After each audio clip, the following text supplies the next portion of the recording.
Hey guys, welcome. We're going to look at vibrato today. We're going to look at developing vibrato. I'm not going to go over the individual types of vibrato. I've got other videos about that which go into more detail, and I'll give you the links for those. There's only really one step to this whole thing, which is to approach vibrato like a series of string bends. If you think of string bending, you're moving a note out of pitch and then returning it back to pitch again. Now vibrato is basically like that, but loads of that back to back. So you're moving it out of pitch and back into pitch and out of pitch and back into pitch again. You're doing it at a more increased rate. So with that in mind, step one, well, the only step, is to approach it like a series of bends. So grab a string, let's use the G, and let's pick a semitone. Bend it, and then bring it back. That's a bend, right? But what if we did two in a row? It's like two bends, but what if we did several in a row? Now it's starting to sound like vibrato. That's essentially what it is. Okay, now you can actually practice that. Really break it down so simply and just practice that. Do the same with a whole tone as well. Now this is how you get the really wide vibrato. Just pretend it's a whole tone bend. Now if you can do that once perfectly, you can do it twice, and if you can do it twice, you can do it several times.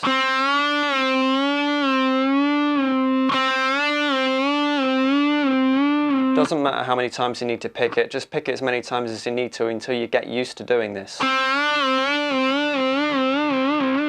that is starting to sound like vibrato.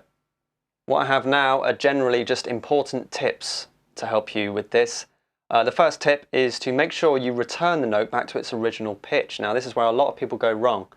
They bend the string out of pitch, yeah? Keep it there and then do vibrato. So let's say that's our original note. And that's the note we want to put vibrato on. Well, people usually do stuff like this. And that's bent the note out of pitch. They keep it there, you see? The secret is to let it come back to pitch. Which, that's the note of C, okay? So you still want C to be the dominant tone, but you're vibrating the note of C. So bring it back to pitch, just the same way you would do if it were a string bend. The next tip deals with the direction of bending, or the direction of performing vibrato. For obvious reasons, from the low E string to the G string, I would recommend you to push the string downwards towards the floor when you're doing vibrato, the same way you would a string bend. This is the way I would do it. So, down towards the floor, down, down, and the same with the G. Some people with the G might go upwards, I always go down, okay? For vibrato, I always go down. For string bending, I can go anywhere I want with that. Now, with the B string, this is where I would recommend you start going up. And the same with the top E. For obvious reasons, you're right near the end of the neck there, right near the end of the fretboard, and you haven't got much space there before you fall off the fretboard.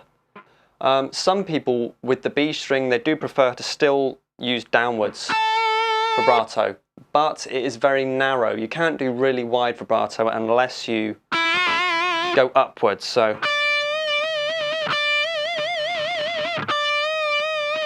all the stuff I talked about earlier with treating it as a string bend and bringing the note back to pitch each time, you apply that the same way even when you're doing it upwards. The last point I want to make is actually about hand position.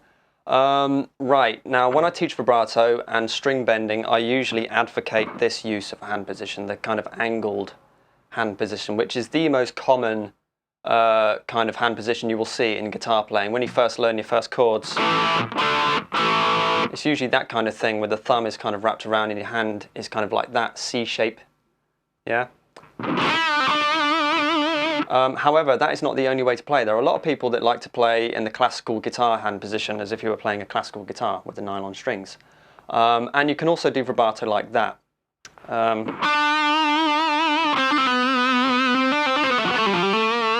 It will just be a little bit different, that's all. You'll be using your fingers a lot more. You won't be using the action of your wrist so much. But it doesn't matter, it still can be done. The principles are still the same. You are just bending a note in and out of pitch, okay? And there are some amazing players like Doug Aldrich who plays like that all the time.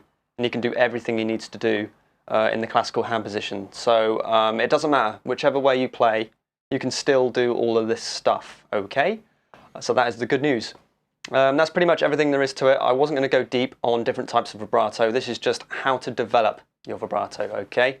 And I will see you next time for the next load of stuff that we're going to do, okay? Keep practicing.